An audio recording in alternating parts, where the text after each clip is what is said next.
been said by many people of late that our whole world changed forever when North Korea set off its nuclear device last week. Subsequently, we've had Democrats blaming the Bush administration, saying it's been a faulty foreign policy. We've also had Republicans like John McCain go after the Clinton administration, saying the mistakes were made way back then. What is our policy? What should it be right now? What would you do in order to protect our security vis-a-vis North Korea? Thanks, Tom. Your question really says a lot, and it makes the point that I made in my opening statement, which is, if you want to know the problem in American politics today and the excess of partisanship, take a look at the way people reacted to Kim Jong-il blowing up a nuclear weapon, allegedly. As you said, the Republicans blamed President Clinton, the Democrats blamed President Bush. The blame should go to Kim Jong-il, a madman, a dictator, starves his own people and spends too much of his national resources to build nuclear weapons. Both administrations, both parties have failed to stop that from happening. So isn't it time that we figure out how to get together and do something to protect the security of the American people? I think right now what we should do is work through our allies and partners in the region, most specifically China, which has the most leverage over North Korea, because North Korea depends on China for energy and food. I don't agree with the administration that we should not be willing to talk to the North Koreans, but I wouldn't do it now after they've taken this act. I'd do it when the Chinese and our other allies, the South Koreans particularly, tell us Kim Jong-il may really be willing to negotiate. This is the 11th hour. Come in on the United States of America and make an agreement with him to stop his nuclear development. It's dangerous to the region there, and of course it's dangerous to us because this man, this mad leader, will sell these weapons and anything else to anybody who will pay the price, including Al-Qaeda. Yeah, in 2002, President Bush identified the axis of evil, Iran, Iraq, and North Korea. And we invaded the country that had no weapons of mass destruction, Iraq. And while we were focused on Iraq, we had North Korea. They were kicking the weapons inspectors out. They were breaking the seals on the nuclear facilities. And over the last 3.5 years, the world has become a much more dangerous place. I think America is much stronger if we work in concert with our allies. And when it comes to North Korea, we've got to do a couple of things. It all goes through China. We need China. Our sanctions won't have teeth unless we have China on board. The threat of military force isn't realistic unless we work with China and South Korea. Most importantly, we need diplomacy. That's what this government's been so derelict in, the Bush administration, for these many years. You know, as Jack Kennedy said, we never negotiate out of fear, but we never fear to negotiate.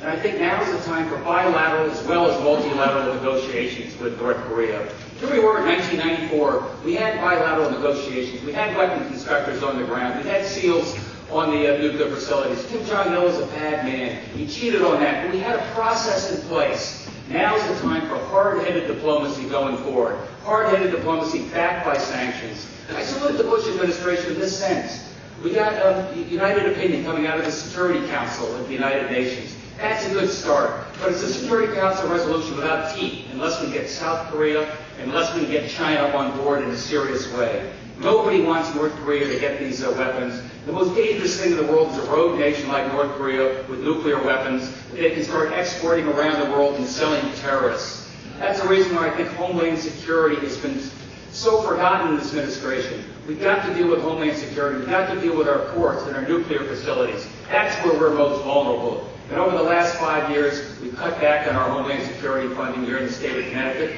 We've cut back on our Homeland Security across the country. I hear a lot about seniority. Senator Lieberman is a senior member, senior Democrat on the Homeland Security Committee. And yet here we are. We missed a lot of the key votes regarding Homeland Security for Connecticut and Homeland Security for the nation. Our nation is more vulnerable for it. We're not protecting our ports. And Kim Jong-il and North Korea reminds us why that's so important to our security. Alan Schlesinger. Look, this didn't happen overnight. This happened over a long period of time. And it's just absolutely ludicrous to say that the Clinton administration did it right because they were able to get North Korea to sign the non-nuclear proliferation treaty. I mean, if you believe that, you're basically taking on the Sergeant Schultz defense. I see nothing. because there was absolutely no verification during the Clinton administration, and that's the truth. There shouldn't be any finger pointing on this thing. It's gone on for 18 years, and the question should be, why has Joe Lieberman over the last 18 years not been there on this issue? Joe, you had more moral outrage about Mr. Clinton's indiscretions than about North Korea's nuclear proliferation. You know, President Reagan said, trust but verify. And right here, right to this day, we have no verification. What was just passed by the UN, ladies and gentlemen, was once again a law with no teeth, or maybe with some teeth but no enforcement. It's a meaningless exercise once again. We have to entice Kim Jong-il. We have to bargain with this guy, whether it's bilateral, six-way talks, three-way talks, doesn't matter. We have to bring him to the table. You know, here's a guy, according to Putin, who has a library with 20,000 American movies. I don't believe this man has an apocalyptic vision of the world. I believe we can entice this madman and deal with him. This is not Iran. This is not Ahmadinejad. This is a man we have to deal with. But for 18 years, we haven't. What a coincidence. Happens to be the term of Joe Lieberman. Joe, you got the answer for this. Well, I'll just respond very briefly. I thought the attacks were only going to come from this side. From that side, I've been very active in the effort to contain North Korea's aggressive and nuclear programs. So let me just give you both some good news about Homeland Security. In the session of the Senate that just recessed a few weeks ago, working together across party lines, Senator Susan Collins and I, the Republican chair of the Homeland Security Committee, brought out a bill to protect our ports. And it passed. It has been signed.